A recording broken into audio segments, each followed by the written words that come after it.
Honey. Somebody likes it already. No, I did that. That's actually one of the tactics that they tell you to do is make sure you like your own videos, especially when you're starting out. Yeah, we're not that cool. But yeah, okay, we're live. Oh, see, we're talking. Yeah, we're not that cool. Oh crap. Oh, what? Okay. Anyway, welcome back, Nerd Culture Class, episode 8. I'm here with Tom, and we're also here with my buddy Frank today. And we got a whole list of crap. Hang on, man. Let me go share my screen here so we can start looking at some of this stuff. And entire screen, share, excellent. Okay, and the chat's is going to be down the right-hand side, correct? Yes, sir. All right. Okay, I'll keep an eye on that. Ooh, we got 3D again. Yeah, it'll be there. Yeah, I don't worry. Oh, there we go. I'm fixing it. I'm on top of this one. Yeah, okay. Anyway, yeah, hi, go away. All right, yep. All right, so I am the night. How's your day been going? Don't talk at once. Day's Tom, good. you go. All right, Frank, okay. You go. Well, my day, got up, went to work, did stuff at work, didn't get killed. That was fun. Weekend was good. Tore down a wall, worked, roller derby, did some Minnesota, found out I had new superpowers. So cool. That was awesome. Did you go to the wall you tore down? Is that over at Nate's? Go to the what? Yeah, the wall tearing down. That was over at Nate's. Yeah, at the new place. How's the new Bricks place are fun. How's the new place look? Oh, it's nice. It's really nice, except for the one room where we tore the wall out. It was kind of dusty there on Saturday after ripping all the brick out. But yeah, good times. Broke a wheelbarrow. Well, I didn't, but so yeah, Nate no longer has the secret rooms anymore because we tore that wall out. Cool. How you doing, Frank? Tell everybody about yourself a little bit, man. Hey. Yeah, noob. Yes, I am the newbie. I am Frank HW, whatever you want to call me. Fine ass Frank. Fine ass Frank, yes. Faff. That's a story in and of itself. Anyway, I am a Go jack of many trades, but a master of none. I trade my ply in restaurant business, and obviously Mother's Day weekend, busy. Oh, I can imagine, man. Today is my first day to relax, and I'm looking forward to the first of many times to be on Culture Class with Rob and Tom, the dynamic ultimate duo. Cool. All right, so we got a lot of stuff to talk about, man. A lot of crap happened this weekend. Yes, unfortunately, some sad news at the end as well. Yes. Yeah, we had a couple of deaths. But since Frank is such a big Star Wars fan, we'll just get into this one. So they recently announced that they're doing 5 Star Wars films going forward until 2026. And according to them, oh no, Rian Johnson's still on board. He's still on board.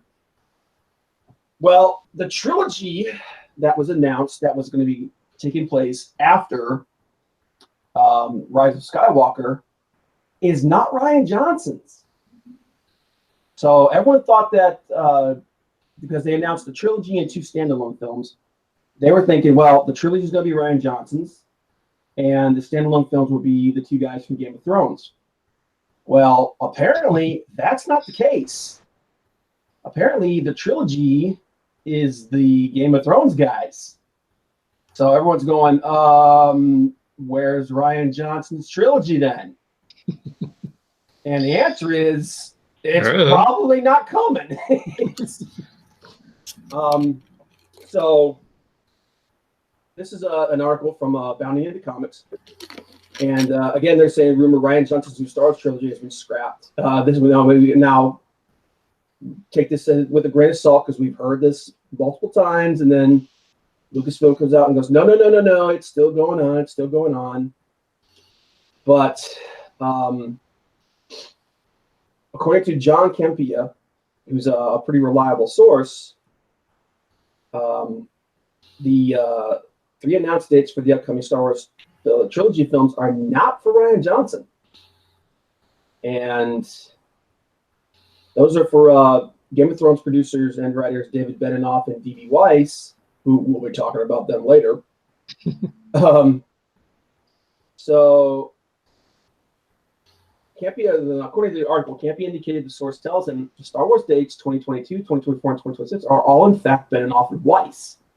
They do not have anything on the schedule for Rian Johnson's Star Wars films. So that means that all 5 of those Star Wars films have nothing to do with Rian Johnson. So it's going to be interesting to see what comes. If this gets confirmed.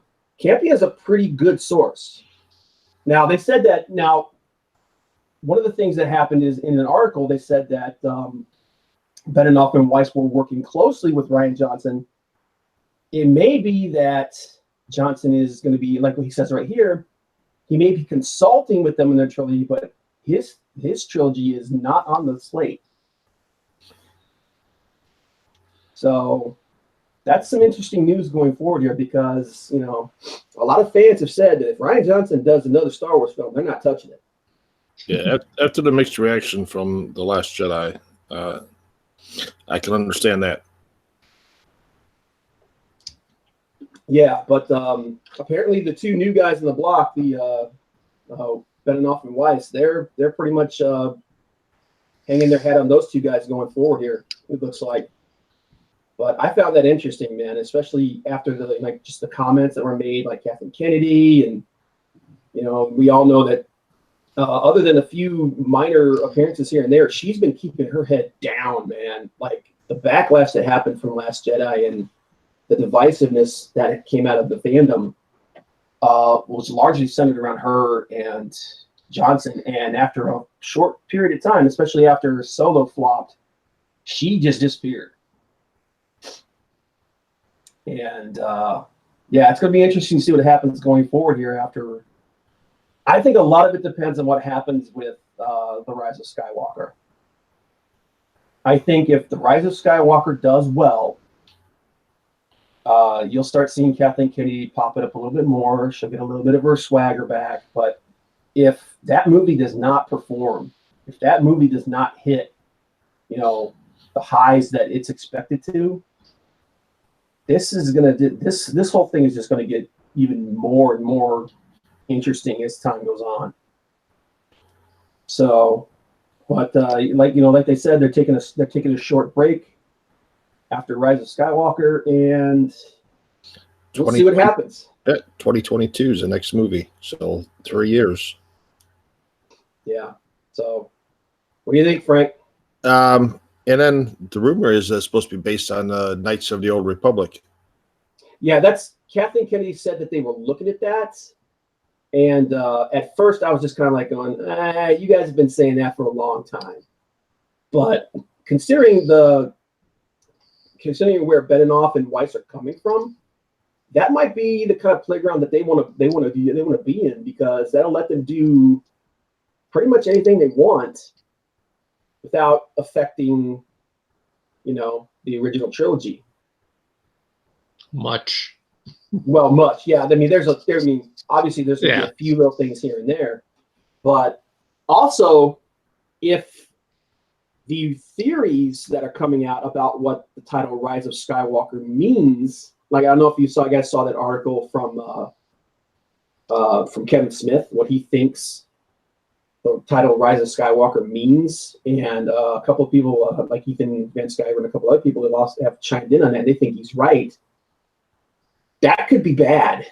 They think that Rise of Skywalker is basically a new, Force religion that's going to replace the Sith and the Jedi, or at least the Jedi. that they're going to call themselves Skywalkers. Hmm. And the crickets chirp. What do you think, Frank? You think he's right? I hope he's not right. I hope it's something. But the Skywalkers as a whole needs to be done after this film. Well, it needs to be done for no other reason that they basically poisoned it and killed it.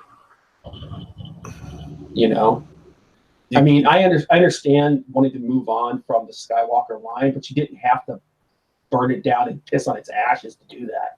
No, you did not. But there's the universe is so big, and they're concentrating on one family, one thing, the Skywalkers.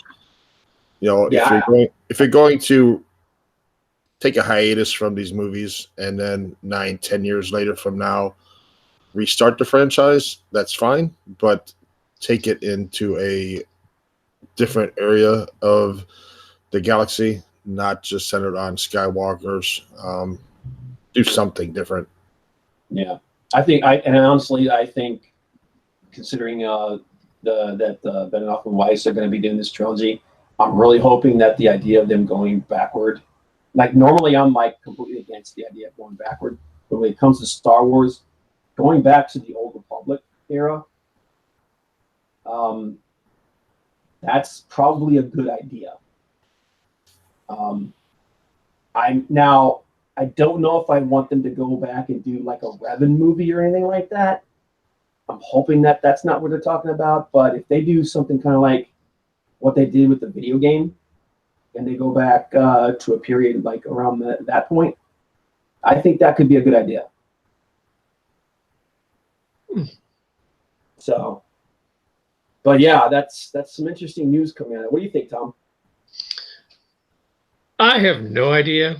Well, it's like you said, you know, that could be a good idea, but they could also just really screw the pooch on it too.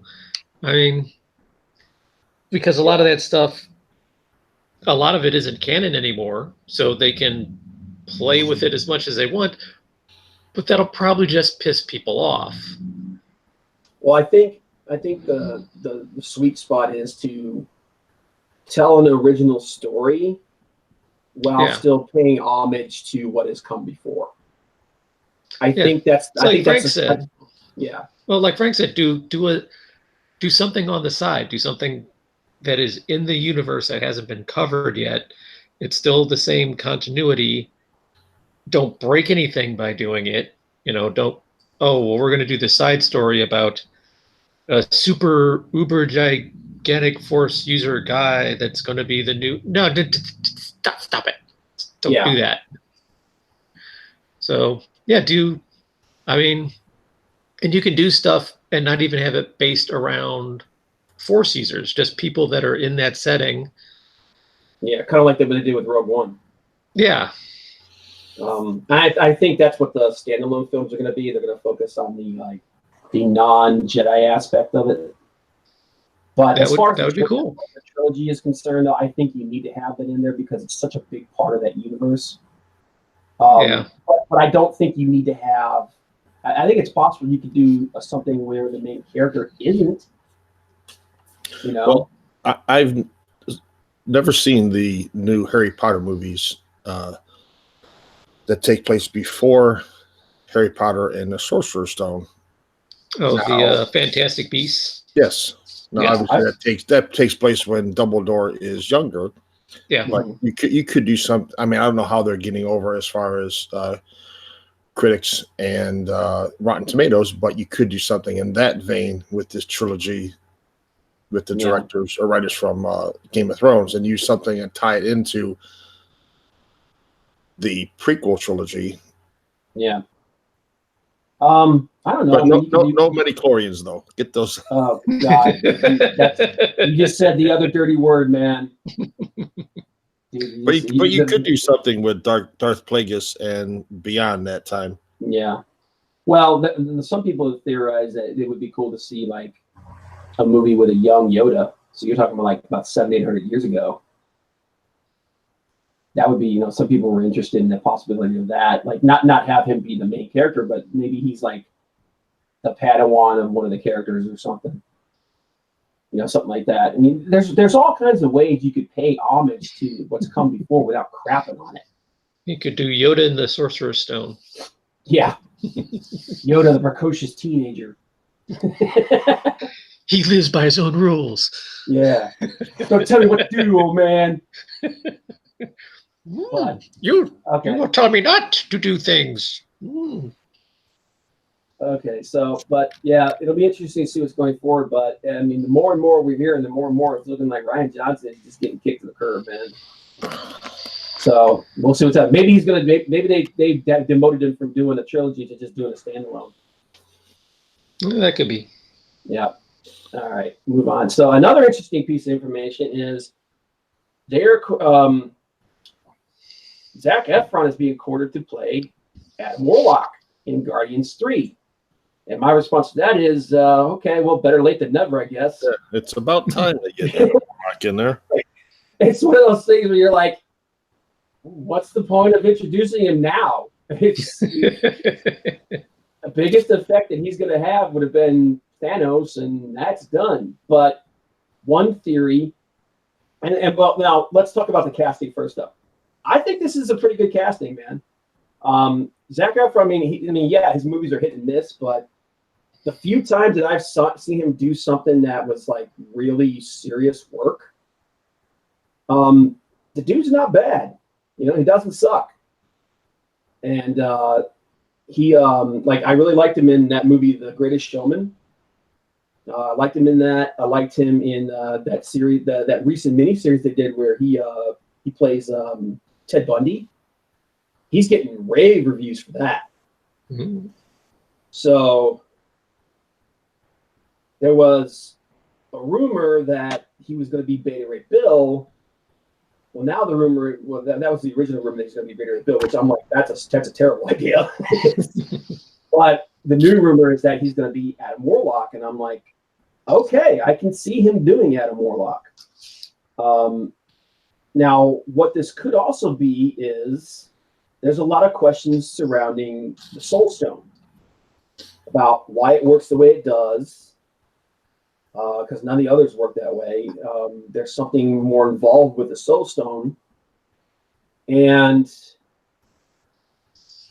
it's also possible that this is tied into them getting the real Gamora back and possibly opening up the Soul Stone to get some of the characters that died back, which I don't know if that's a good idea. It works better in the comics than it does in, movies, because bringing people back, they're older. Yeah. And, but one thing that they were talking about that this does is that there were indications in the original, in Guardians of the Galaxy 2, that some people thought were pointing to the High Evolutionary. And that the race that Adam comes from, the Sovereigns, because they're all about genetic engineering and whatnot, that they might actually worship the High Evolutionary. And that the High Evolutionary might be the main villain. And the reason why Adam Warlock is going to be part of this movie is because he was created by the Sovereigns. So that's an interesting thing going forward. I don't know that you need Beta Ray Bill, but if you're going to introduce him, the fact that Thor is with the Guardians and he has Stormbringer, and that's basically Beta Ray Bill's weapon. I mean, it's possible that Beta Ray Bill could show up, and a lot of people have been wanting him to show up. But I mean, it's gonna be weird, man, because a lot of people are thinking that the reason why one of the big reasons why they brought back James Gunn for Guardians 3 is going to be a big focal point film for setting up what's going to be going forward. The next phase. Going forward, nice. Yeah, it's gonna be the big setup for bringing in all those Fantastic Four Celestial Pantheon characters. Okay. So, but in the fact that Adam Warlock it might be part of that, if the High Evolutionary is the villain in Guardians 3, that would actually be pretty cool.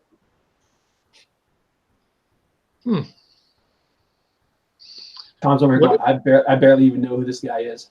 I barely know who he is, but from what you're saying, well, what if the High Evolutionary is the big bad for the whole next phase?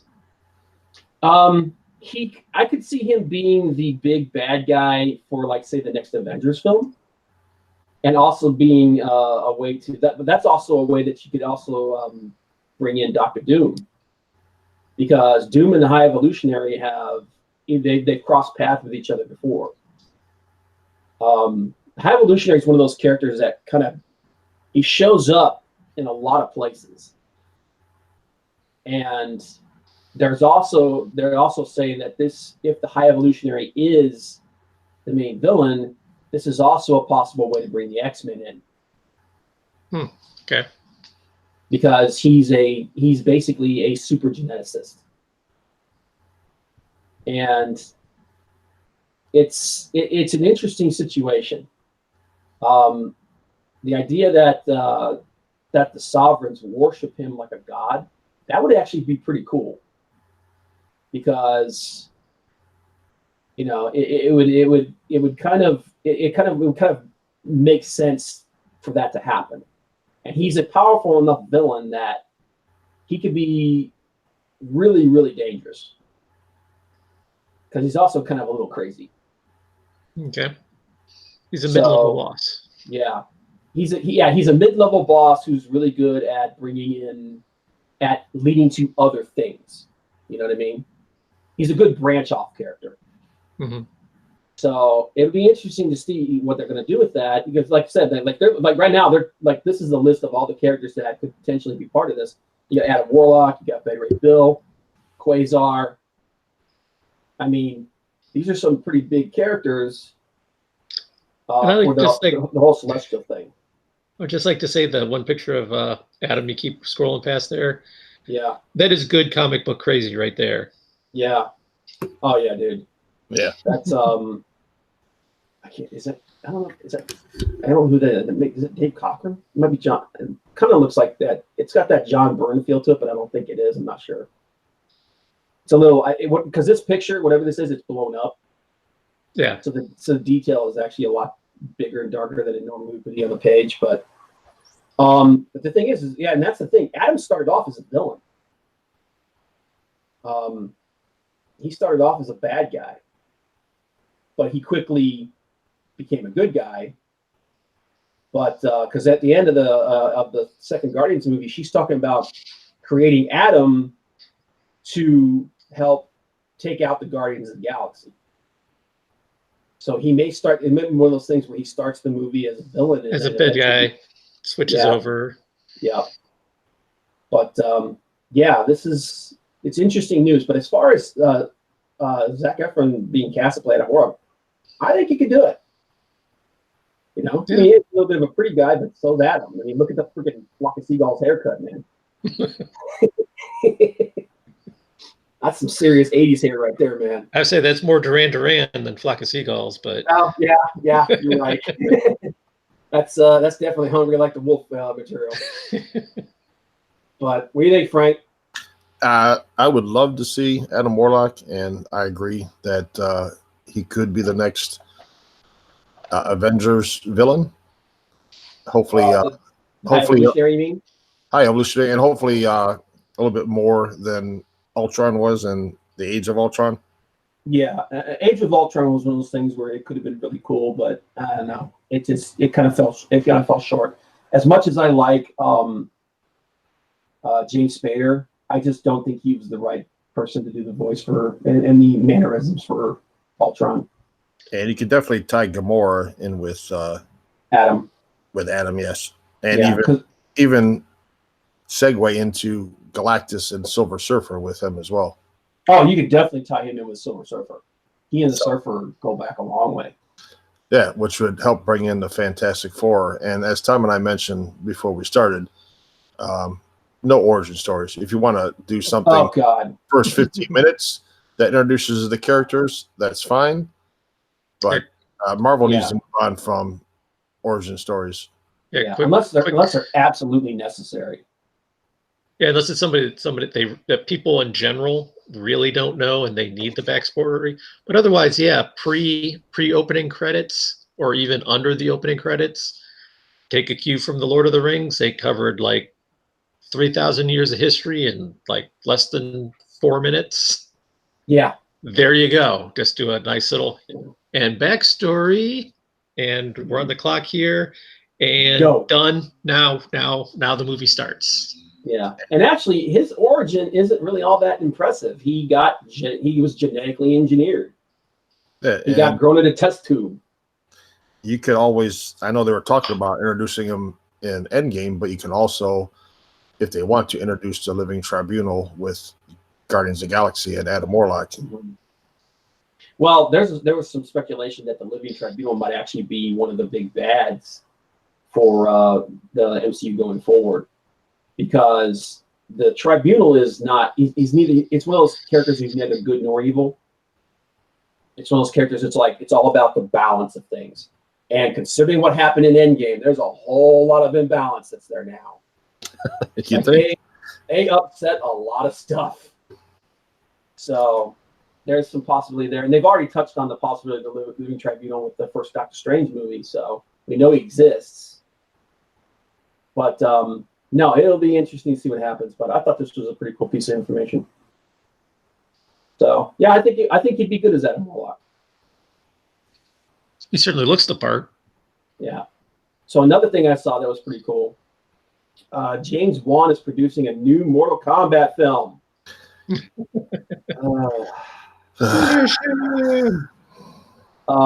Let me get over here. Yeah. I mean, look, James Wan has been doing a really good job lately. I mean, he did a really good job on Aquaman, I think. I mean, yes, the movie's flawed, but it was fun. And if you're doing Mortal Kombat, I mean, seriously, it's just a fighting movie. Yeah. I mean, do that. I mean, you just need minimal plot. You don't need, we need to put a love story. No, people are beating the crap out of each other. Yeah. And go. Yeah, that's one of the few things that the original Mortal Kombat did well. I mean, the original Mortal Kombat film is campy as hell. Yeah. But they tried to be fun with it. And as long as you're doing that, then you're probably going to be okay. Now, I don't know how big this is going to get over, because I think the Guild is off the lily as far as Mortal Kombat's concerned. But hey, maybe I just thought, like, okay, you just directed the one of the biggest films for the DC universe. What's going forward? Mortal Kombat. Ooh, you don't think that might be a little bit of a step back? Because it's like he went from directing Fast and Furious movies to directing a DC superhero movie, and he's doing this. Well, he's not directing; he's producing this. So there's a big difference there. But it's just one of those things where it's like, and this is one of those, and this also makes you wonder if this is one of those examples. It's kind of like, remember when Wes Craven would like a Wes Craven production, and it would be some piece of crap. And I'm like, is he doing the whole tagging my name on something to get some bucks? Could be, but that's just, I'm like, I didn't even know they were trying to make another Mortal Kombat movie. But all right, well, okay. If somebody throws enough money at it, they'll make almost any kind of movie. Yeah. So before we go forward here, let me find it here. I mean, come on, they're making Legally Blonde 3. Are they really? Oh, it comes out next year. Why? I don't know. I was just going to say they did it too. But I guess they did. I know they did it too, because my sister watched it, and I was like, all right. They've got Coming to America 2 coming out next year. I did see the thing that Eddie Murphy put up for that. Yeah, is that going to be their grandchildren are coming to America, or I don't know, dude. I also saw that filming has finished on Bad Boys 3. And I was like, man, Will Smith still looks good, but yeah, what's his name? Looks like he packed on a few pounds. So, but okay, so speaking of the Game of Thrones directors and writers, so the fifth episode for this season of Game of Thrones came out yesterday. And man, if you thought everybody was upset about episode 3, holy crap. Now, right now, before I go any further, there's going to be some spoilers in this. So if you haven't seen it yet, or you're a big Game of Thrones fan, you're like, I don't want to hear this. All right. I will. Oh, crap. If you're listening live, you're kind of screwed, but Rob will put If you listen live, you're kind of screwed. But if you're listening to the recording later, I will put a thing in here telling you, okay, spoiler here, and then tell you to come back. All right. So, did you watch it, Tom? Oh, I'm not watching it till it comes out on DVD, but I've seen a bunch of stuff about it, and so you know what happens. Pretty much. Yeah. Okay. So, yeah, she went full on Mad Queen. She is her father's daughter. The whole time they're saying she is not her father's daughter. Yeah, she is. Burn them. She's going full on, and the thing is a lot of people are really upset about this. There are even people that because they named their kids after her. Yeah, we thought she was a good guy. Yeah, I'm like, dude, whatever gave you the impression of that? Well, she freed all the slaves. Yeah, to serve her. Now I understand. I can understand why people are upset. Are saying that this is a bad episode because the fact that they've truncated this season so badly, there's no build up to anything. It's just coming at 1,000 miles an hour, and I think that's a huge problem because you're seeing this complete disintegration. And it just happens. It doesn't come about. It's just and boom, there you go. This character is now unhinged. Yeah, but if you actually go through the seasons and you read the books and stuff, you can see that she's been a pretty bloodthirsty person. She's put it this way. She wants to be liked. She wants to be adored. But if she can't have that, she'll just burn everything. Mm-hmm. Okay. And she's had several incidents of this happen through her story. The problem is, like I said, it was slowly built up to these things. In this last episode, it just looks like she just completely loses it. And she completely, and not only that, but it's in a kind of a dumb way because the whole time she's saying, my enemy is there. She's like talking about the Red Keep. Mm-hmm. She's like, my enemy is there. That's where my enemy is. And then she has this snap moment where she completely loses her crap. And she lets the people in the Red Keep basically get away. Now, obviously they don't get away, or at least it doesn't look like they got away because we see some things happen. But she's not focusing her rage at the Red Keep. She's focusing on the freaking people running through the street trying to not die. And bad move. It's literally like she just so the people who are upset that she bait and then they realize, oh, she's not as good a person as we thought she was. No, they've laid the groundwork for that day one. But I can understand the people going, she just goes from 0 to 60 in 3 seconds. That's I understand that, and that's all because this entire season's been truncated into 6 episodes. Yeah. On top of that, it's yet another episode where Tyrion, who was the smartest dude in the world, just comes off looking like a complete idiot. And there's a lot of things going on with this season that a lot of people are upset with. And a lot of people are now looking, like I said, because of the two guys going on to who are in charge of the show are going on to doing the new Star Wars trilogy. So people are starting to worry about that. But I have a theory on this. I don't think they care. I think they got this season, and this whole thing with them going over to doing Star Wars was already, there were already talks about it, and they're already on the books, and they're like, we just want this done and off our plate. Well, because they were offered. Here's the key thing.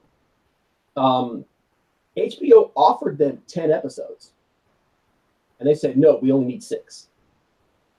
Yeah. So, but like in Tom, you know Game of Thrones better than I do. I don't think this is out of character for Dany at all. Yeah, I really don't think so. I mean, you can really, like you said, you can see when she loses it, she doesn't. When she gets mad, she doesn't just, oh well, I'm going to take care of this. She just burn it all. I mean, yeah, she goes Targaryen. Yep, that's pretty much her answer to I am mad, burn it all. Fire doesn't hurt me, so screw the rest of you. Yeah, and apparently what Martin did was, he didn't dictate or tell them the story. He gave them like general arcs, like where people end up at the end, and he's like, and you guys can go with that. Yeah, he basically gave them like the cliff notes. Yeah, and I really do hope he gets around to finishing the books, so I can get the novelized version of it instead of this. According to him, he's done. Well, then he needs to print them. Yeah, I think he's waiting till I think he's waiting till the show's done, and like he might be doing a few tweaks here and there. Mm-hmm. But he says that they're pretty much done. So yeah, and part of the problem here with this is I also think a lot of people.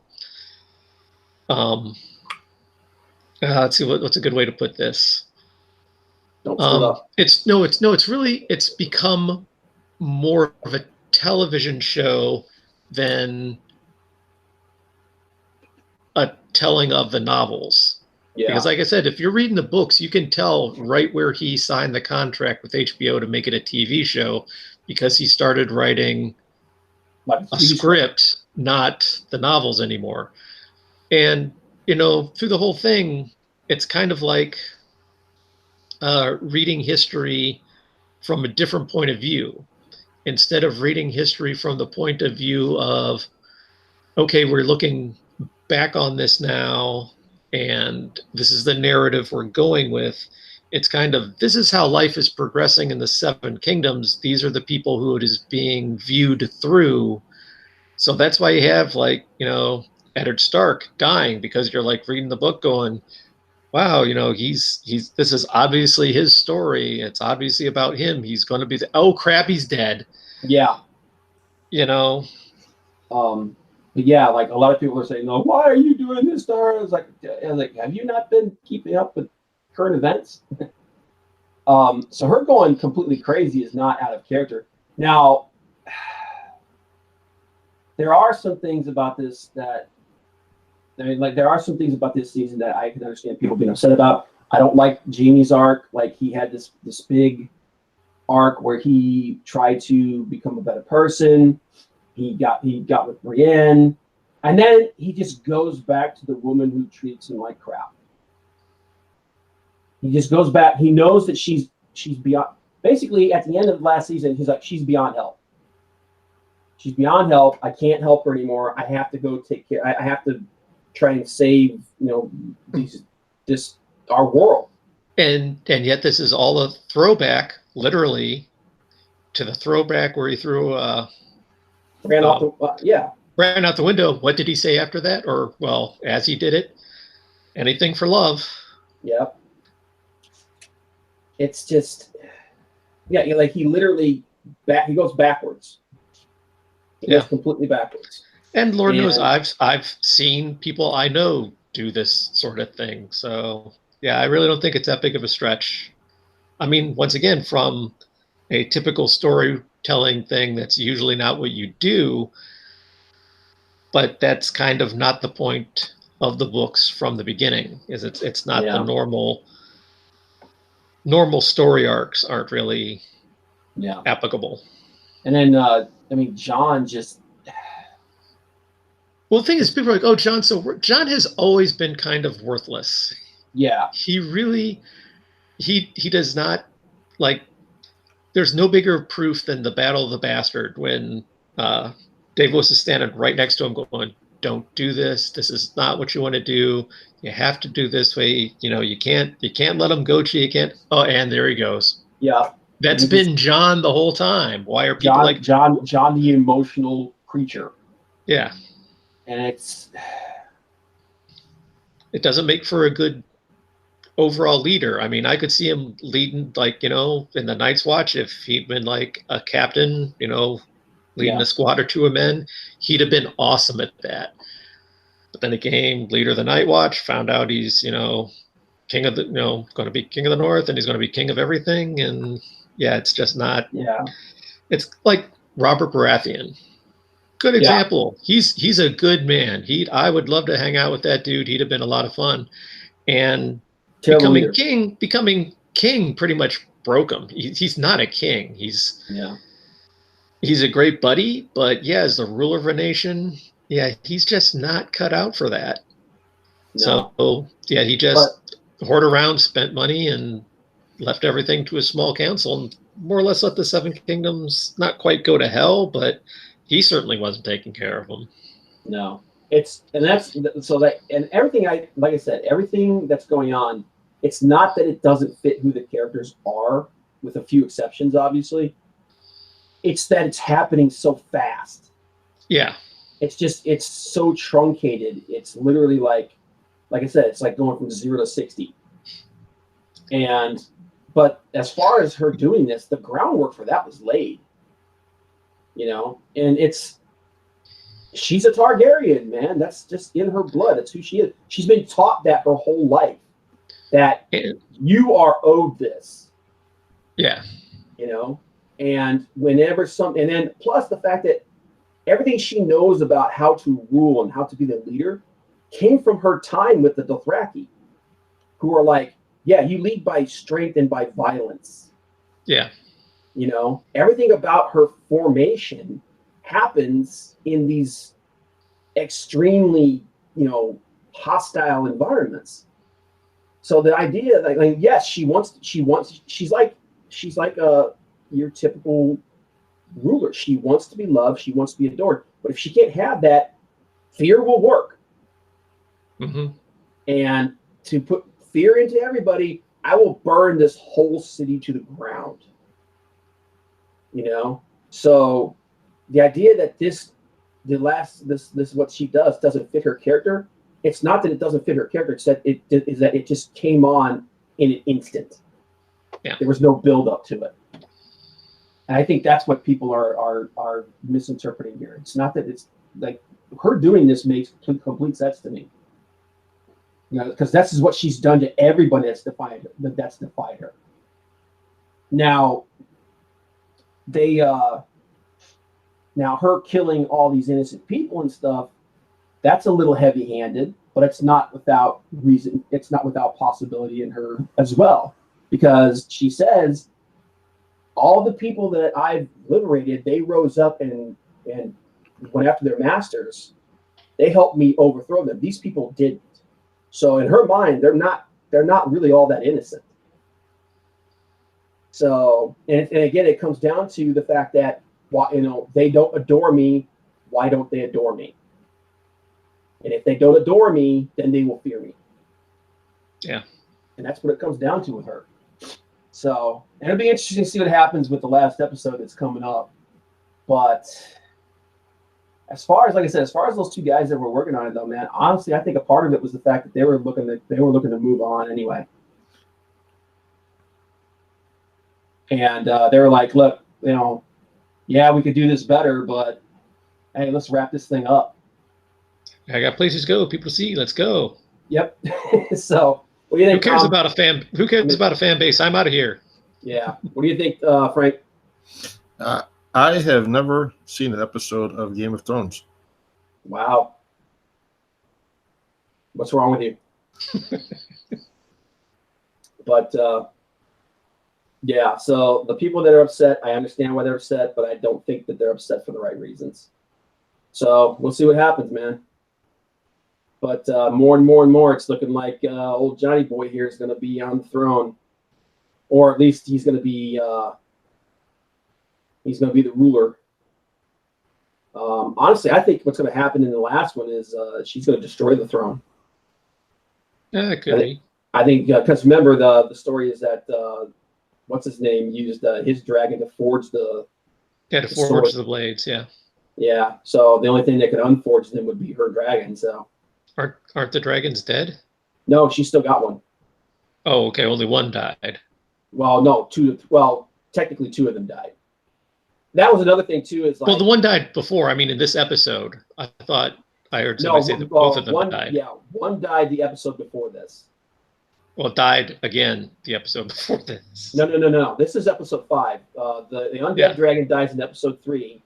Well, the dragon died back last season. Then its undead version died in episode 3. Yeah, and then she has 3 dragons. So then the second dragon gets killed in the episode after episode 3. It was in episode 4. So in episode 5, which is this one, she has 1 left. Okay. Yeah, she had 3 dragons. 1 died and became undead. Then that one was destroyed with the Night King in episode 3. She had 2 left. One of them was wounded, but it was still alive. And then that wounded one was the one that was killed in episode 4 with Greyjoy with the scorpions, the big giant ballistas, which. That was another one. That was one of the things that people said was kind of stupid, and I was like, "Yeah, I agree." These ballistas, which were so dangerous in episode 4, that she actually had to break off her attack from like there was too many of them. There was even more of them in episode 5, and she just ignored them. Like it's literally like, yeah, they don't matter now. It's like someone was saying that it was like a video game. It's like, okay, but Scorpion Ballista's nerfed and Dragon's buffed up, and it was just it was one of those things where it's like, yeah, okay, apparently they're not as dangerous as we thought they were. What I was hoping they would do is like, are we going to finally see some dragon armor? You know, that would be interesting. It's like that's the way to do it. It's like, oh. The ballistas aren't as dangerous now. So I don't know, but yeah, there were plenty of things to be upset about in this episode. Her character arc, not one of them, in my opinion. The brevity of the season is what's causing all those problems. But so moving on to another piece of information.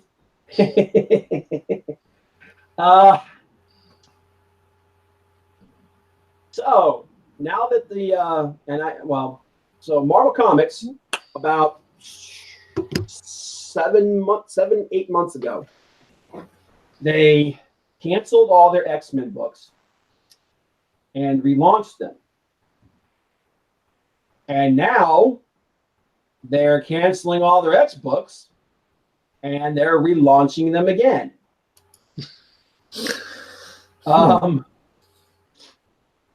Okay. Any particular reason why, or they were just well, I can tell you for right now that, and we can touch on that in another second here in a minute. The vast majority of people aren't real pleased with the current X books. Some of it's not bad. Some of it's crap. But it's another one of those things where they're doing another alternate reality thing with them again, which is just like, jeez. All right. Pick one. Pick a goddamn reality and stick with it. A lot of it's very political. A lot of it's, it's typical Marvel for right now. But the fact that they're already canceling it and getting ready to do another one, there's a lot of speculation as to why that's happening. One of the things is that it's because Marvel's trying to start setting them up for the films. So Okay. So they're not going to have two continuities, or they're just going to have one? yeah. Well, it's not so much that they're going to have one continuity. It's that they want to start making them more recognizable to what everybody knows them as for the launch of them into the MCU. Okay. What most people are familiar with is the X-Men in their 90s run, like the cartoons and stuff like that, or from the films. Yeah. The general idea of that. Basically, I think what they're gonna do is they're gonna try to stop having so many different branches going in different directions, and it's gonna be a little more focused. Well, if It's that's gonna be what they like, actually accomplished, I mean, that wouldn't be bad. yeah, I'm hoping that's what they're doing. It could just be that they're just continuing what they've always done, which is, they're starting to lose readers because they're not that great. Let's cancel them and make a bunch of new number ones. But yeah, because the films, even though they're not going to be out for at least another 3 or 4 years at best, doesn't mean they're not going to start working on them. And it doesn't mean that they're not going to start trying to push them and promote them. And you might actually start seeing references to them. You might even see some characters or something pop up in certain places, depending on what they are. Because there's a lot of characters in the X-Men universe that are actually crossover into like the Avengers and other stuff. Yeah. The Beast, for instance, the Beast was an Avenger for a long time. So, but it's just this idea that you just launched this thing, and you're already canceling it again. And I'm just like, oh, jeez. All right. It's a mulligan. It's a mulligan. We get a do-over, right? Oh, jeez, Right. dude. I'm just like, they wonder why so many fans just drop this stuff. It's ridiculous. It's one of those things where you're like, is this stuff ever going to go anywhere? And oh, by the way, this dude with the big ball on his head, Yeah. that's Xavier. Really? Yeah. He's looking kind of fit. Yeah, and he's also looking kind of weird. Well, he's standing on two legs now, so that's yeah. He has a new body, but there's and a new helmet apparently. There's a lot of speculation going on as to what's going on here, but the Jonathan Hickman is going to be the central figure for these books. And yeah, it'll be interesting to see what they do going forward. But it's just one of those. I'm just like, okay, here we go again. But moving on, one of the reasons why a lot of fans are not happy with the X-Men. One of the most recent things was Matthew Rosenberg, who is writing Uncanny X-Men right now, did an issue where Rain Sinclair, aka Wolfsbane, was murdered. Now the problem isn't that Rain was murdered. The problem is some people feel like, because of things that were said in the book, that this was a dig at the transgender community. I don't think that's what it was. I don't think that's what it was intended to be. It's another one of those things where it's like, oh, look, toxic masculinity. All right. My problem is the fact that she's a freaking werewolf, as you can clearly see here. Mm-hmm. So she has superhuman strength, superhuman reflexes. She can, durability, recovery, yada, yada, yada. Who has fought sentinels and demons and trained assassins and all that kind of stuff. Things that are way, way more dangerous than 4 gamer dudes. They literally had her get beaten to death by 4 gamer dudes.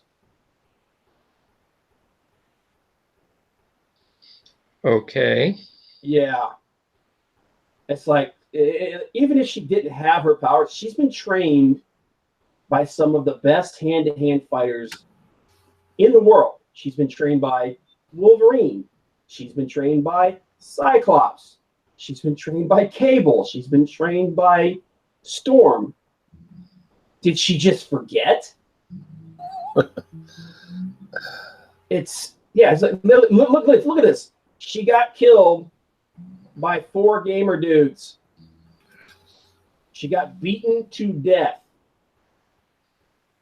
That is, and the only reason why this happened is because we needed a female victim. This is bad writing. This is part of the problem right now at Marvel. This is bad writing. They needed a female victim to die at the hands of toxic masculinity. So, why not this one? Well, why not this one is because this one could kill 1,000 of these guys. It's stupid. But of course, if you say that, you're evidence in the book. So, but this is one of the reasons why Marvel books are slowly dying. Is because of crap like this. And it's unfortunate because the art in this is actually pretty good. Yeah, I mean, it looks good, yeah, so. Yeah. But, I mean, this is just... And but here's the thing that's funny is there are people who are upset with this, who dislike this. I'm not really all that upset. I'm just like, at this point, I'm just like, whatever. But I'm like, this is stupid because she could wipe the floor with these people. But there are people that are upset at this, obviously, because they think that this is a dig at the trans community for something one of these guys says. And he's like, you're trying to trap us, like a trap. Like everybody knows what that is. Some people are upset because it's a woman being beaten to death by these guys, which I'm like, well, that's what they were going for. They wanted to show a woman being killed by toxic masculinity. But if you're upset that a woman dies in a comic, that happens all the time. Men die, women die, especially in a book like X-Men. That's what happens. So it's a lot of people upset for the wrong reasons. The main reason why this is dumb is because she should have wiped the floor with these guys. So, but it's like, this is the kind of stuff that just gets through now.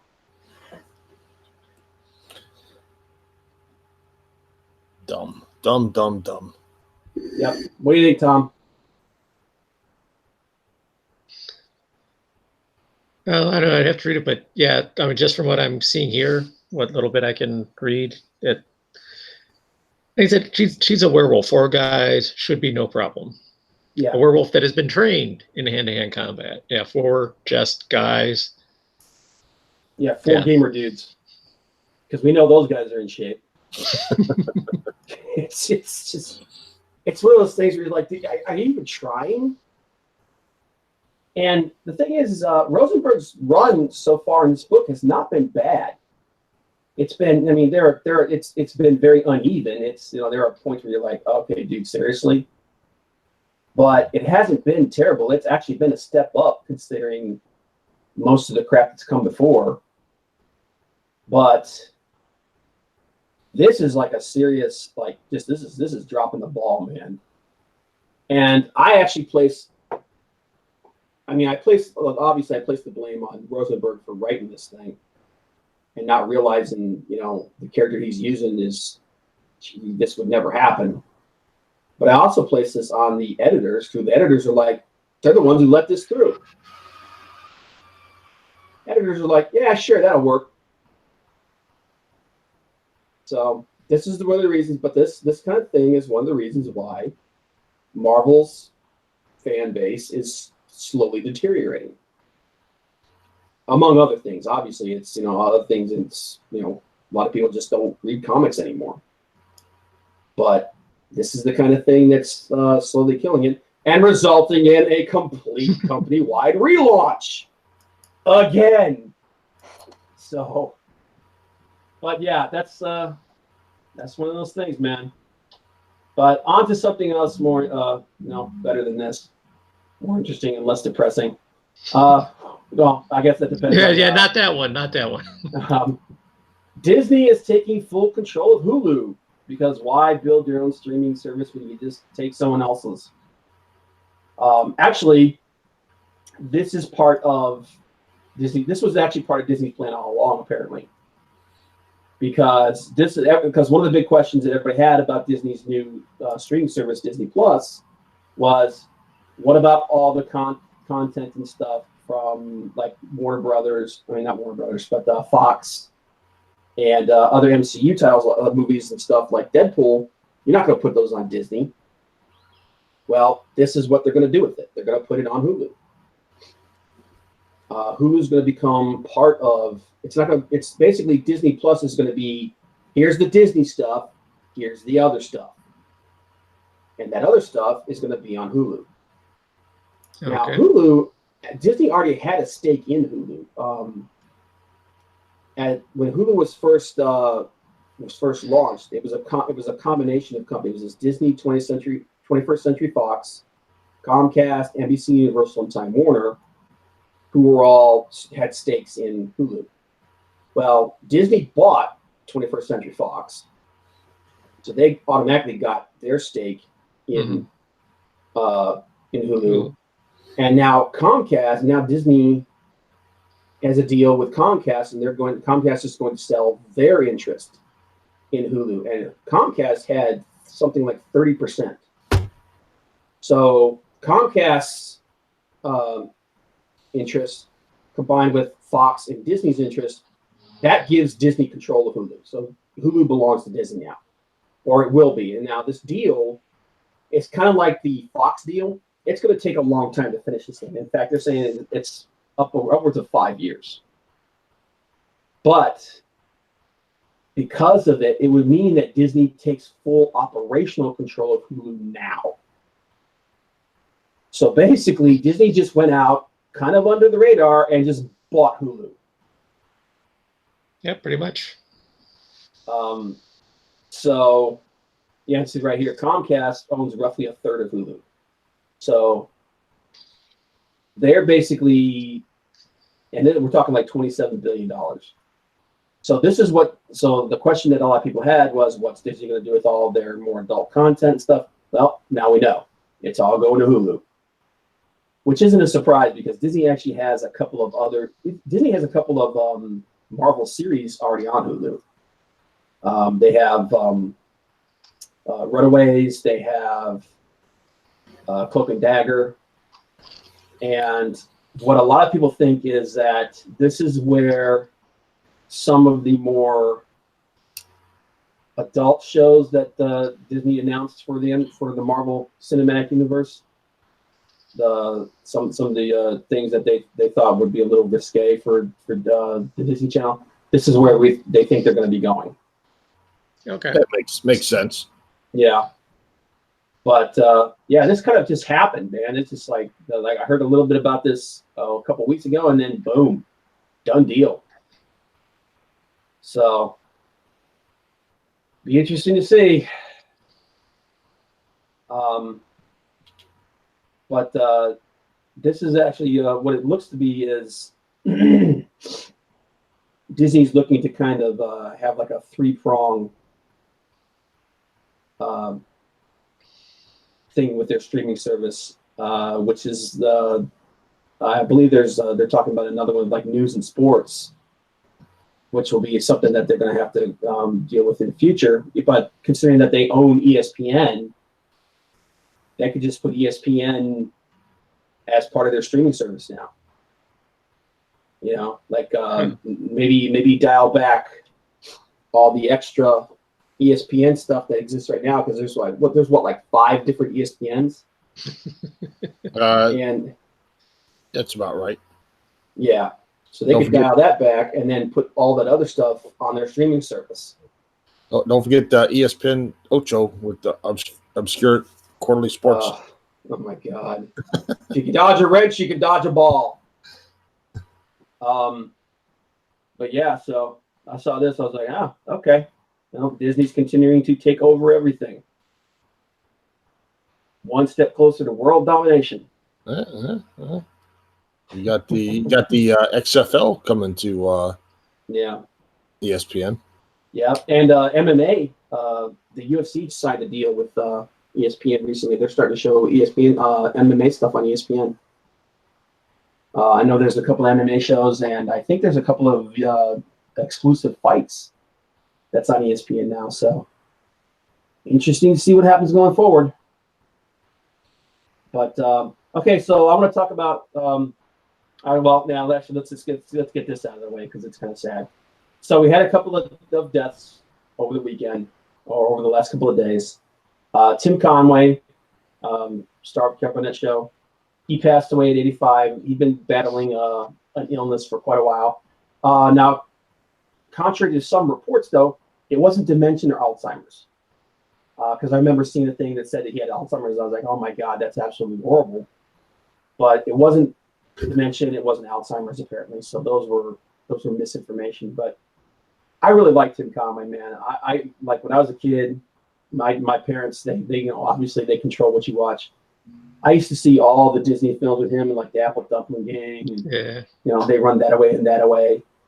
My favorite movie with him, though, was a movie that he did with Don Knotts called The Private Eyes.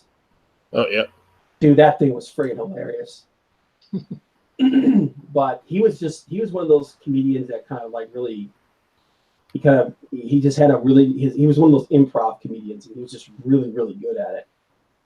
So it's unfortunate. I mean, I know he was. And he was really good at keeping a straight face while everybody else was just losing it, and he just like oh yeah.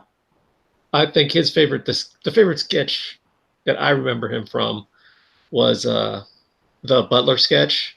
That all in all wasn't that good, but like him trying with the gloves on, trying to open the polished door handle for like 3 minutes. He just stood in front of the door, like trying to twist the handle, and it just not working, and it just went on, and it was hysterical.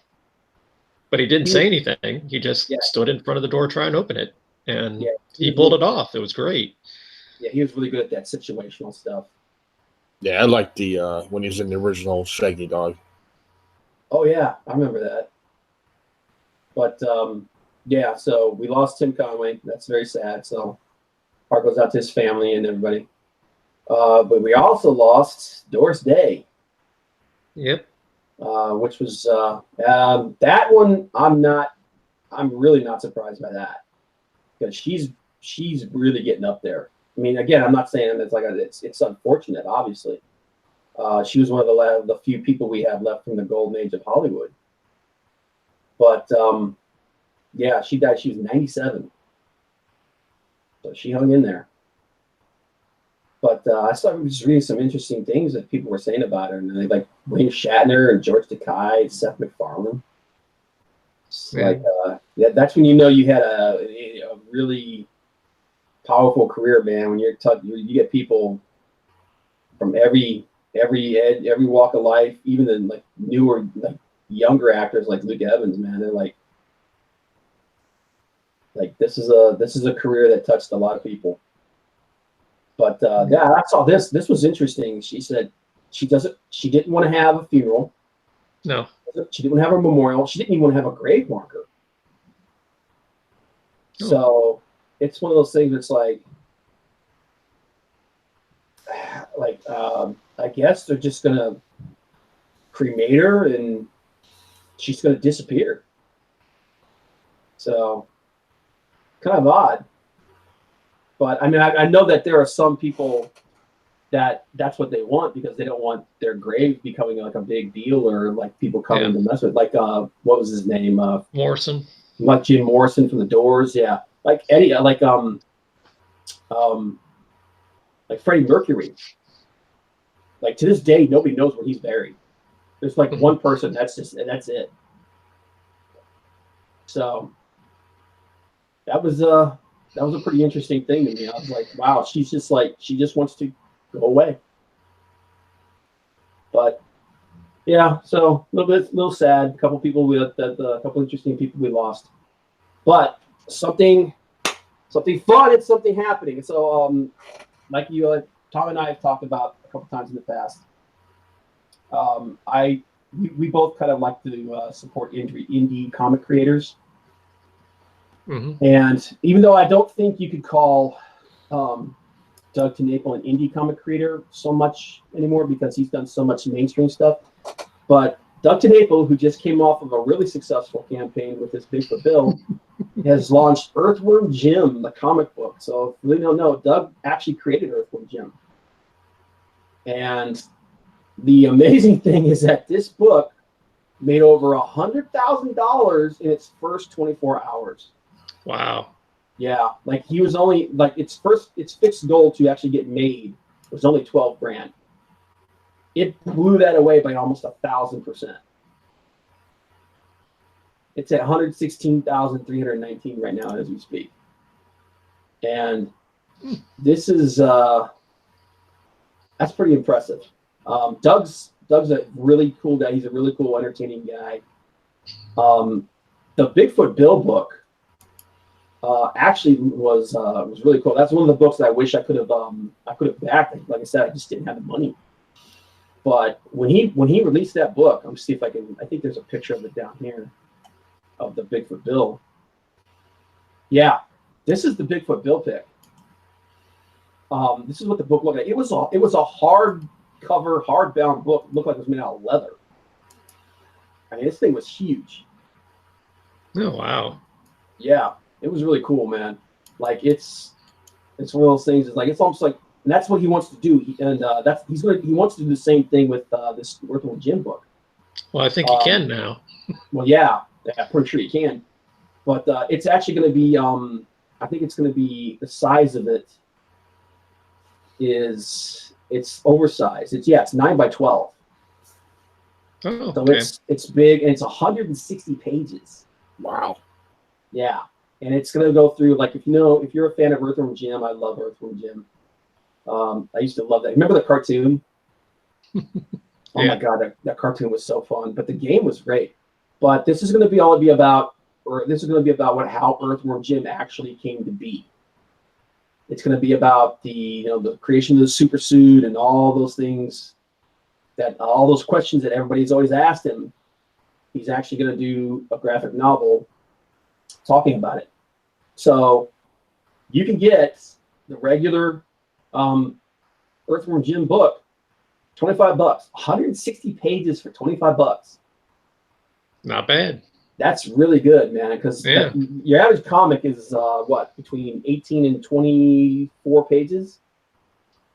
So, and those things go for anywhere from $2.99 to $5.99. So this is like having 8-9 comics. So you figure how much that would cost you. You can get a copy of this thing for $25 plus shipping. So now, if you live overseas, unfortunately, the way crowdfunding works, if you have to ship overseas, they just absolutely rape you, man.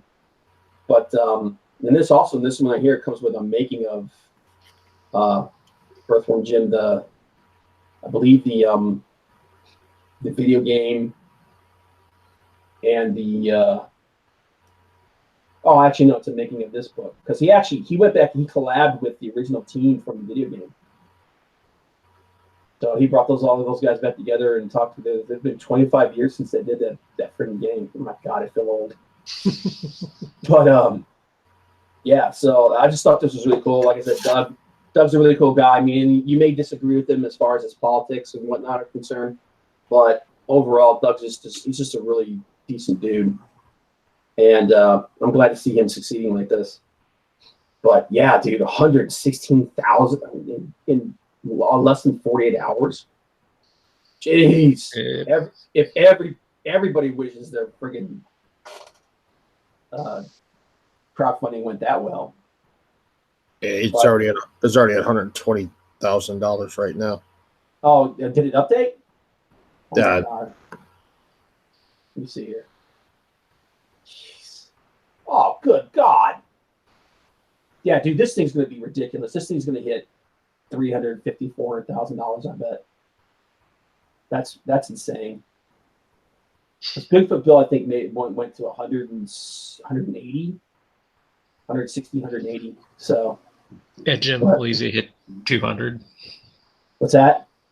I said this should easily hit 200. Oh, it'll blow 200 away. Yeah, I'm waiting to see somebody do this. These two. Someone's gonna like he's got these really expensive ones, but this is for like the actual art of all the covers. Mm-hmm. You actually get both pieces, like actual both pieces of that art. Look at this, man. 13 of Nice. so 13 of like you get a page of the book with get all the other stuff and the other perks up here, plus a page of the actual art. And it's 13 people have already bought that. Jeez. But no, man, it's nice to see some like a decent dude successful here. But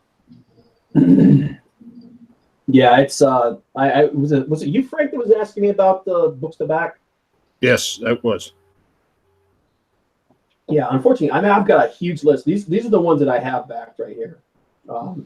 Black and White by Art to Bear. That's a good one. Art's been in the industry forever and a day, man. But this is him redoing the mini series that he did back in the '90s, and he's doing a lot of updates and stuff to it. He's doing that thing where he's adding more and more and more and more to it. But absolute sweetheart of a guy, Art Bear. Been in the industry forever. One of the best inkers you're ever going to see. But that's not a bad one. Lone Star, Mike S. Miller's book, that was pretty cool. Good art. Graveyard Shift again, good art. Interesting idea. These are all done though, unfortunately. These two are done. Brand is an interesting one. That's got and then of course Cyberfrog is going to be a friggin' event in and of itself. But Brand by Tony Bryce with art by Kanan White. Kanan White, dude, this guy, I don't know how this guy isn't a superstar artist as we speak, man. This dude's art is phenomenal. He's so good. But this is a supernatural type of comic book. It's like a horror supernatural book. This is one of the characters. Like this is actually kind of low end of Kanan's work. Let me show you. Let me see here. Let me find that. He did a cover for another book that I want to back, which is this one's a good one to back. This Detective Day Crimson Moon guy who's running this one. Critias, his name is Antonio Malpica, and he goes by the name Critias. Really, really nice guy. But plus, it's a 132-page book for $20. You know, that you can't beat that. But look at the art. Like this is I can't remember if this is a cover. No, this is a page in the book. Nice. So that's indicative of the art in the book. But look at this cover that Kanan did. Look at that, man. That's beautiful. That's just so good. Like so many artists I've found looking at these independent projects, these crowdfunding books and stuff like that. Some of the artwork is just so good. I can't believe these people. Like I'm actually going to do a review of his book. His book series he's on. There's another artist named Matthew Weldon. If anybody who listens to this or sees this later, if you've ever seen the Drawn and Quarter drawing competitions, Matthew he's been on there for I think the last 4 or 5 times. But yeah, like he right now he's actually he does the book Punchline for Antarctic Press, and that book is just gorgeous, man. That's the dude. That's the guy I was telling you guys about who draws with a freaking ballpoint pen. Yeah. And it's just like with just a crappy ballpoint pen, this guy's producing some of the most amazing stuff you've ever seen. But yeah, Detective Dead, Crimson Moon, this is a pretty cool idea.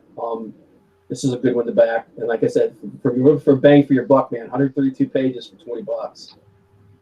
You know, and then Mike Miller did a special cover for the hardcover. This is the Mike S. Miller cover.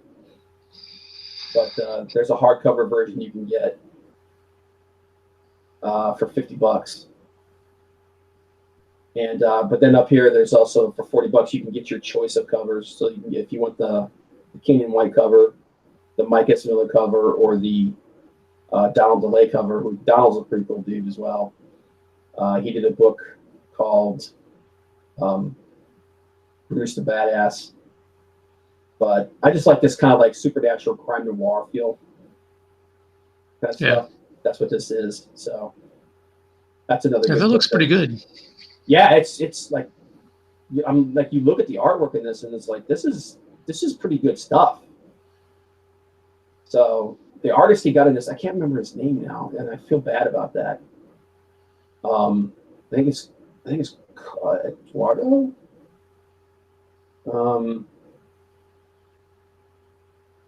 Let me see here if I can find his name in here.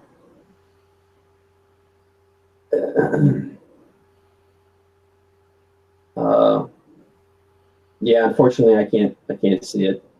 But the guy who's doing the art for this for him it's pretty good stuff, man. I love this pick. This is I mean, obviously it's a sad picture, but I mean, this is good stuff.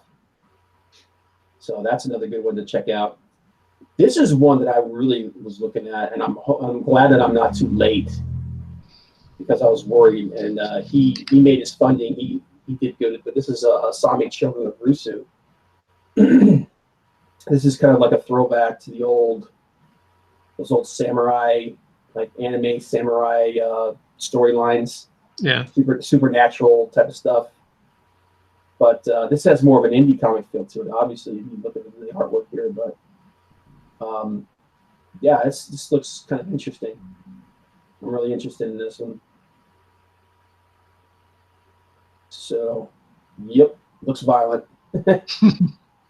But, and then the one that I was actually looking at, that I was going to suggest, of course, there's Battle Maiden Knuckle Bomb. If you're into like that old school fighting manga, this is it right here, man. Got that thick going on. But this is Kim Lee. This is another guy, really nice dude. Really successful crowdfunding campaign. I'll be back in this thing as soon as I get the money for it. But $15 for a copy, man. That's it. So that's a pretty good deal right there. I might pick that. I might get the 2 for $25 so I can give one to someone else. But and then like I said, there's so many good ones, man. Sovereign. This has really interesting artwork to it. And man, how many pages? This is a 48-page one shot. But just like you look at the artwork of this, it's just got this really cool, almost like an anime with like an edge to it. You know what it reminds me of? Remember that Aeon Flux? Yeah. That's kind of what the art in this reminds me of. Like especially when you start seeing like the characters and stuff. And I'm sorry if I'm scrolling too fast, guys. But I'm just trying to find good picks and stuff. But yeah, like see like here, like you can see his face here and everything. It kind of has that Aeon Flux feel to it. Mm-hmm. So it's a little bit longer and edgier. Maybe a little bit of Masami Obari thrown in as well. But he has a video here you can watch as well. So I'm glad he got this funded. This looks really cool. But Sovereign looks good. There's so many other. If you're into horror, Nasser's book, CC Kane, Blood Reaper. It's a black and white horror comic.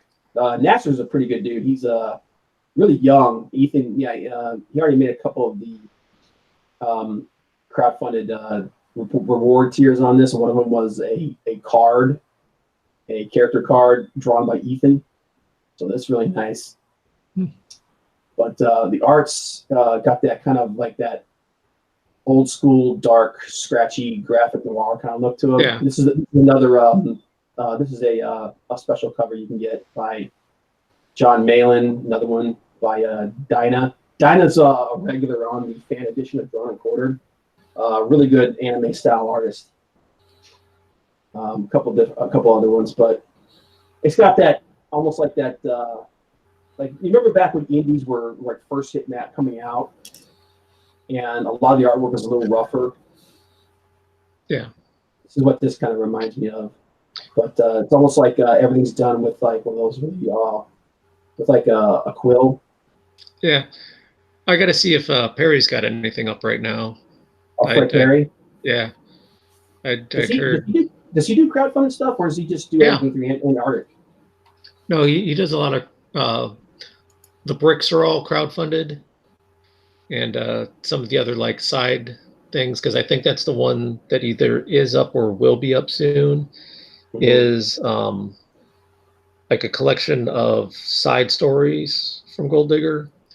The stuff that's not really the main characters. Yeah. When I'm done here, I'll lock the screen on you, and you can go check it out.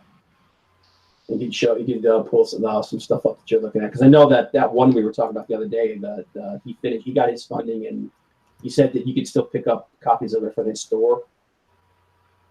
The guy who does the remember the one we were talking about earlier? Which one? Oh God, the Eric Esquivel. How do you pronounce his name? The guy I told you that remember we were talking about our favorites, and you said one of yours was Aaron. Yeah, Aaron Alexovich. Aaron Alexovich, yeah, his book. Dude, I can't remember names for crap. But yeah, and then there's like who are you talking about? Yeah, it's another one from the Long Harbor. This looks really cool.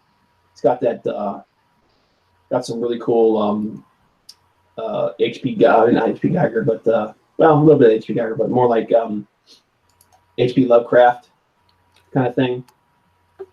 Yeah. Really cool. That looks really good. I'm a huge Lovecraft fan, so I'll be back in this as well. There's so many, but this is the one I thought might be a good idea for Nate, for the kids, and this Mythzar's Menagerie of Monsters coloring book. It's 100 fantasy creature images. So it's kind of like the whole D&D thing. You know what I mean? So it's kind of like stuff like this. I just thought it might be kind of cool. Like a sad Cyclops. But got chimeras here and stuff. It just is like oh, that's kind of a cool idea. They got corgi mounts for the pixies. But you can find some really amazing stuff on these crowdfunded campaigns. I got stuff over on other platforms too that I keep an eye on. This was one that I'm hoping these guys put this back up. I think they said they're going to. But this was a kid-friendly graphic novel, 176-page graphic novel they wanted to do. Unfortunately, they didn't make the crowdfunding. It's hard to do that stuff, but I think they said they're going to go back to the drawing board. They're going to try to build up their audience more. They're going to come back to this. But just look at the artwork and stuff they were doing for it. That would be a really cool kids book, man. So that would be something nice to find. And of course, there's so much stuff here, man. Like Shinobi Sasquatch, that looks really freaking cool. Obviously, Peckins Land Omnibus. This is another one I think would be good. Might be a good for not small kids, but younger kids. And this one's almost done. It's only got like 8 hours left. But Gary Shipman, really nice guy. Check out his YouTube channel if you guys get a chance to. He does a lot of drawing videos and stuff. But really cool looking stuff. I mean, great art. But this is a project he's been working on for a long time. But if you like animals that talk and that kind of thing, kind of like a Narnia feel type to it, that's a good book to go into. But I mean, it's just if I could, I would back every freaking one of these things. But as it stands, I'm probably going to back like 3 or 4 of them because I just don't have the money for it. But I hear that. It's one of those things you just you wish you had it, but you don't. Let me go ahead and get in here, and I will stop sharing my screen, and I will lock it on you, Tom, so you can go check it out. That stuff you're looking at. Well, I'm not even sure how to do that, but I actually have over here. I got a. Oh, hang on a minute. I gotta get you on there. And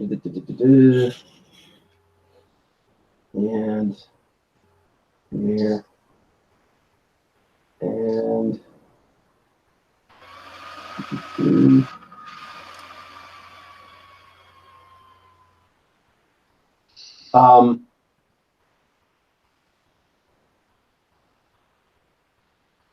Let's see here. Yeah, I got to see. As guests join, hide their audio and video from my broadcast. This is an odd one. Right? I mean, this is an old one. I got to see what. Because I'm looking at one of the old bricks right now, and it's yeah, the bricks are like 600 pages. I mean, they're big ass books. I'm trying to get the control here.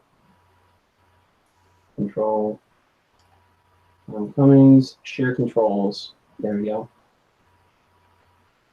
Okay, so Tom, you should be able to go over to side here, and there should be a thing that says screen share. Which one, on the Hangouts? Yeah, in Hangouts, there's a little green box with an arrow in it. It should say screen share. Yeah, little green. Oh, that one. Is that it? And then you should be able to select that. Just make sure you're not looking at the chat when you're like the broadcast chat when you're doing that. Yeah, that's Oh, Tom. And lost Tom. We lost Tom. This is what happens when you don't know what you're doing. Yeah. Okay. Hang on a minute. Let me make sure that he gets the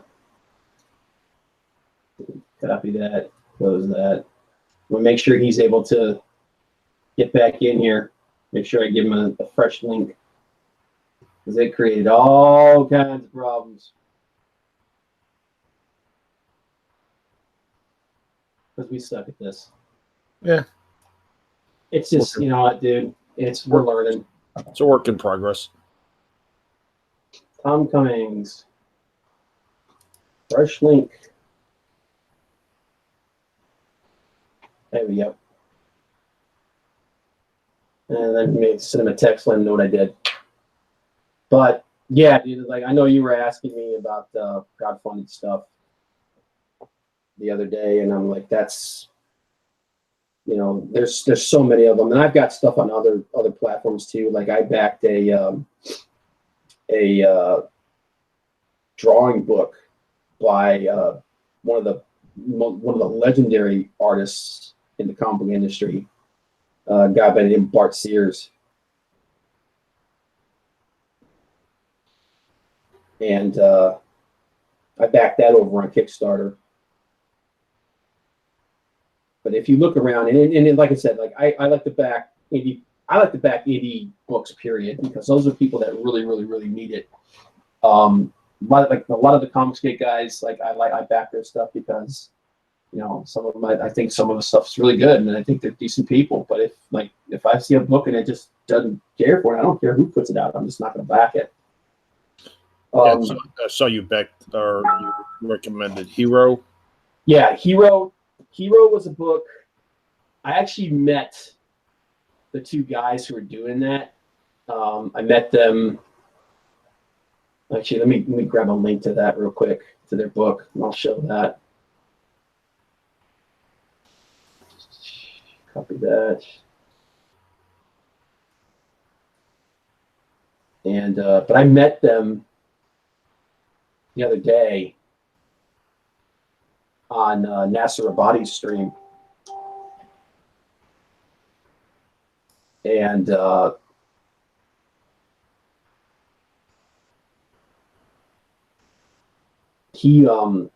were just good guys, you know what I mean?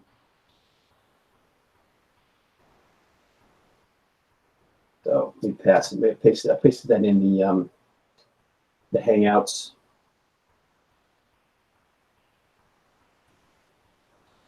And kill that. And I'll throw the link up for you in the chat here, and then I'll throw if you open the chat on the side, Frank, with the blue box at the very top with the white lines in it, you'll see the link I put in there. Yeah, I see it. Tab. All right. I see it. But yeah, let me go ahead and I'll share my screen again and show you guys what I'm talking about here. Share, mute. Okay. So these guys, they're actually close to getting their funding. They got 48 days left. I think they're going to hit it.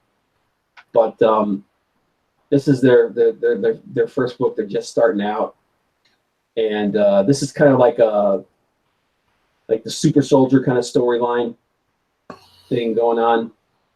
Got this artificial AI. It's almost kind of like when I was talking to them, the way they described it is they've got this device that attaches to dead soldiers and brings them back for a short time, gives them a chance to, maybe get revenge or to help save their unit, what have you. But it kind of gave me like a Deathlock feel. Like you remember the original Deathlock character from Marvel. He was. That's what this book kind of reminded me of.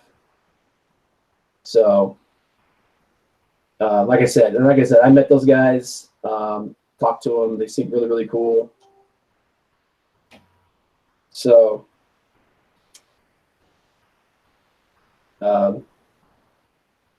looks like I got a message from Nate. But yeah, it looks like they're going to get their funding. Like I said, they were great guys, and I'll back a book just because the people that are doing it are good people, decent people. So I just, this is the kind of like people like the kind of creators that are just starting out. They're just trying to find their voice and what have you. That's the kind of writers that need, they need support. So yeah, Macho Dan and the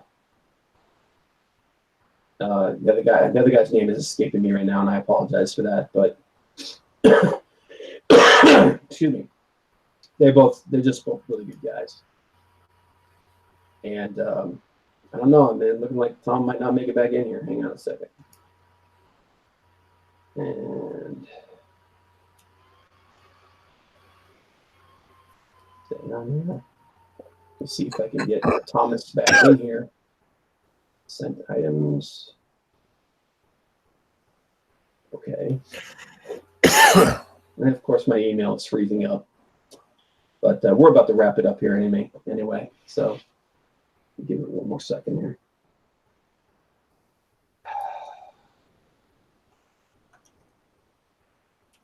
Cummings. 5365.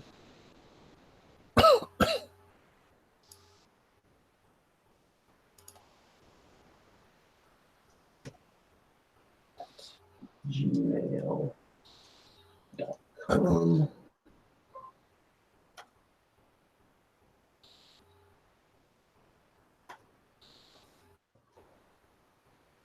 Okay, he just sent me a text. He said he's trying to get back in. All right. Up. Exit. And relaunch.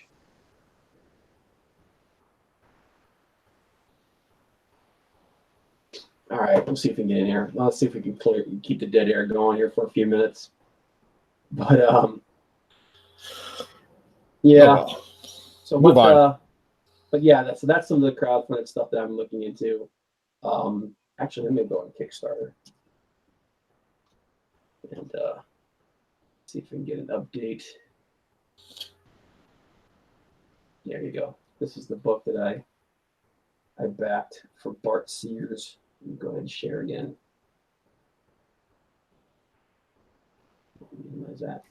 It's Drawing Powerful Heroes 2 from Bart Sears. And they made their funding, so he's making it. But Bart Sears, if you don't know, he's, like I said, this guy's been in the industry forever and a day. He's famous for his work on Justice League Europe. He also did when the Wizard magazine first came out. He was the guy who did the art lessons in it called Brutes and Babes. And obviously, obviously on the cover here, this is Brute and Babe right here. These are the characters that he created. So, and I wanted to get the Blue Line drawing guide as well, but just couldn't afford it. So I got the main book. But yeah, if you're interested in like how to draw and whatnot, and I'm pretty sure he'll probably put these up at some point on his webpage, his store. Okay. So if you're interested in picking those up, anybody that watches this later and they're an artist and you want to get these things, I'm pretty sure you will be able to get them. But yeah, Bart Sears is a legend, man. He's worked on everything in its mother. He did a lot of Valiant stuff back in the day. He did a couple issues of Exo Man of War. He did a couple issues of Turok, the Dinosaur Hunter. The guy's worked on pretty much everything, and he's just one of those artists that's just, when it comes to superhero anatomy, man, that guy is amazing. I mean, I wish I could blow these pictures up so I could show you this stuff. It's insane. I can't wait for this thing, man. This thing's supposed to be done. Hello? Hello. What was that? Nothing. Let's hit the wrong button. I was gonna say, is that your phone? Yes and no. Can you still print this thing? Yeah, you can still. Oh wow, yeah. Oh, these are the print sets. Okay. I don't know if you can still do the. Can you still do Boots and Babes? Oh yeah, you can still pre-order the book. Wow. Did you, on a different subject, did you happen to see the latest Firefly Funhouse from Bray Wyatt? Oh my God, dude. I'm starting to wonder if oh wait a minute. Actually, I don't think you can back this anymore. Oh wait. Oh yeah, you still can. All right, you can. I'm sorry. I'm sorry. I didn't mean to interrupt you there, bro. But yes, I did see the last Firefly Funhouse. For those who don't know what we're talking about wrestling.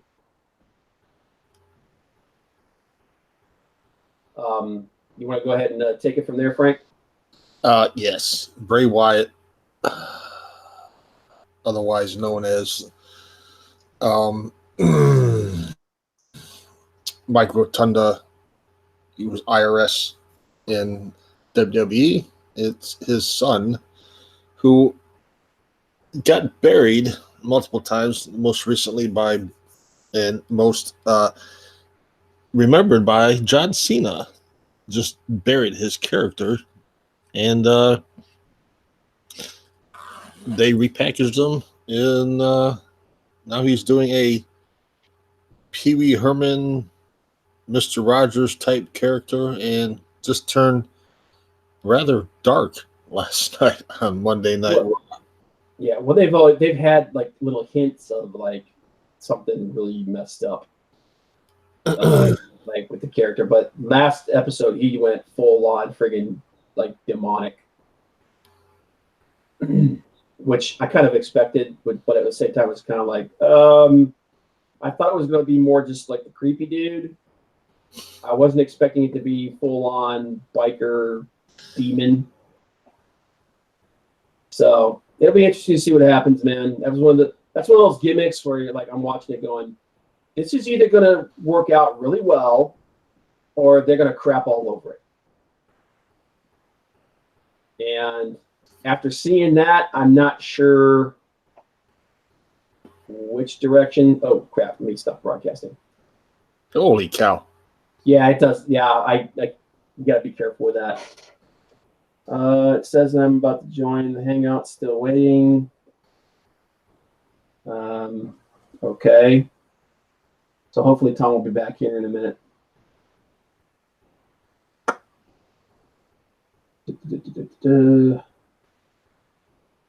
But no, dude, I'll be honest with you, man. This was one of those things. This was one of those things that that gimmick was one of those things where I said, this is either going to epically succeed or it's going to epically fail. And given that Vince lately has just crapped on everything that he's touched, I'm thinking it's going to fail. Which is sad because Wyatt's a good worker. You know, he's got talent. And the whole Wyatt family thing could have worked if they hadn't just started crapping on it so quickly. So, I mean, we'll see what happens going forward, but I don't know, man. I don't have a whole lot of faith in it. Which is sad because it could be really, really cool. It could, but I don't know. Vince needs to retire, man. He really does. I mean, thank you for all the memories, dude. Thank you for everything that you've done, but you gotta go. It's time. Go deal with your XFL. That's that's your next baby, and leave the WWE to Triple H and your kids. Yeah, I mean, there's a lot of heat right now between him and Triple H because he did a bunch, all those call-ups and stuff. He did that without consulting him at all. You know, and it's like, and not only that, but the way they did those call-ups completely disintegrated over 2 years of storylines from NXT. And then they bring him up, and then they give him these weird pseudo pushes, which is like not even really a push, but it's like gonna have you get over a couple of times in weird matches, tag team stuff, and then you're gonna go into a match against this guy and get squashed. And unfortunately, their ratings are going in the crapper, and they have nobody to blame but himself. Yeah, that has to be frustrating for Triple H, man. You know, whether you like Triple H or not, the dude creatively, he's got a good mind, and he's trying to put together a good product, and Vince is just breaking everything. Unfortunately, and Fox and USA are not happy with it. Oh, I know. Like, because they signed those big deals, and they're like, that deal. When is that? When are they supposed to start with that? November starts for Fox. Yeah, they're like, dude, we just paid you. What was it? A couple of $1 billion, was it? It was over $1 billion.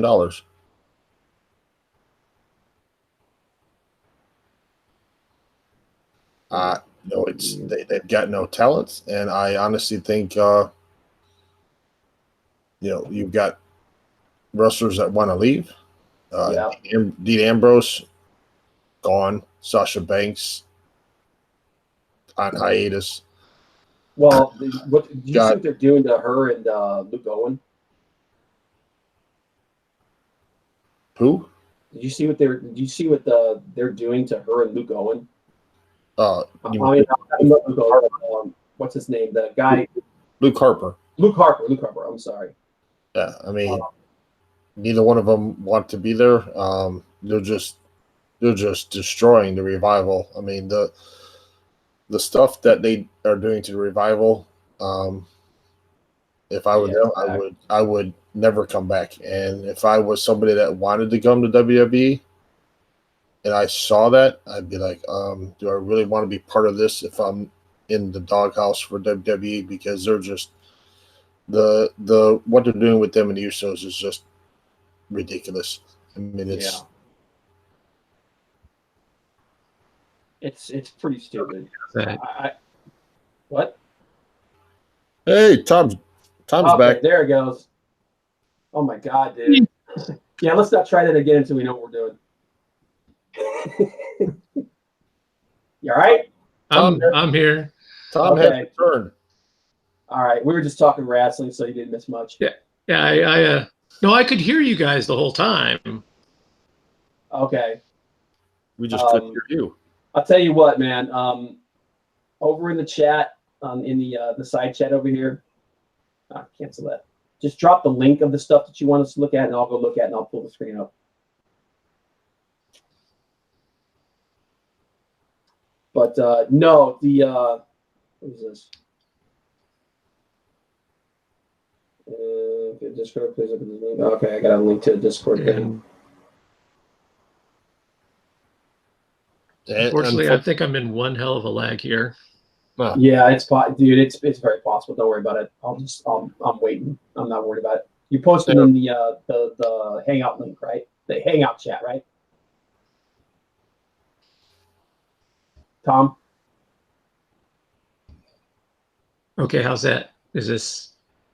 Am I still in? Yeah, you're still here. Are you Okay. are you posting in the Hangouts chat? I mean, yeah, the Hangout chat that I have open. I can do that, or I can do the on YouTube. Do it in the Hangouts. Do it in the Hangout chat. Yeah. Okay. Well, I closed a bunch of stuff before when I was trying to figure out what was going on. That's okay. Well, quite frankly, what happened was like I said, I had the screen that says you're waiting to join, and that one kept coming up.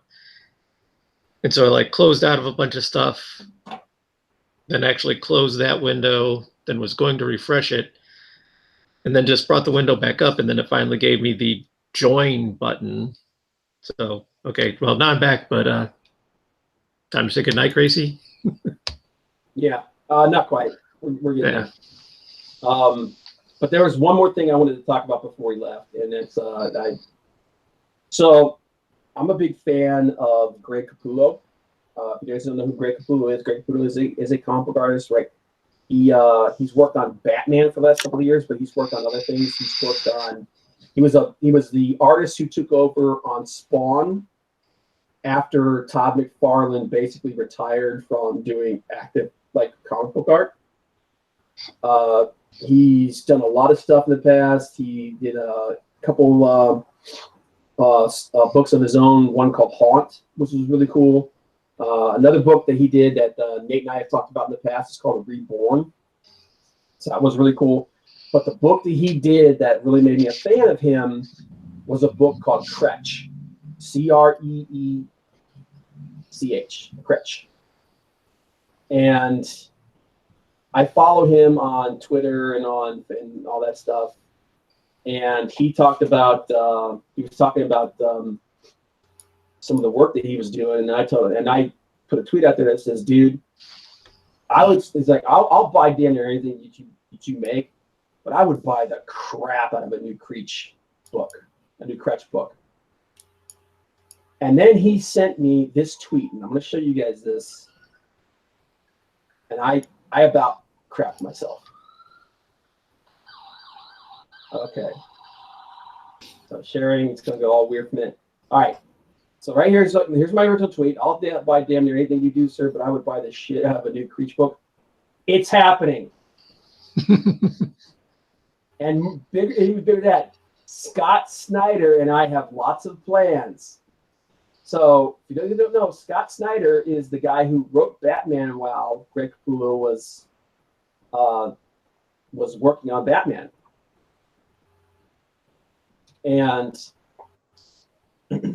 Cretch comic. Let me show you guys here. So this is the Cretch. It was this weird,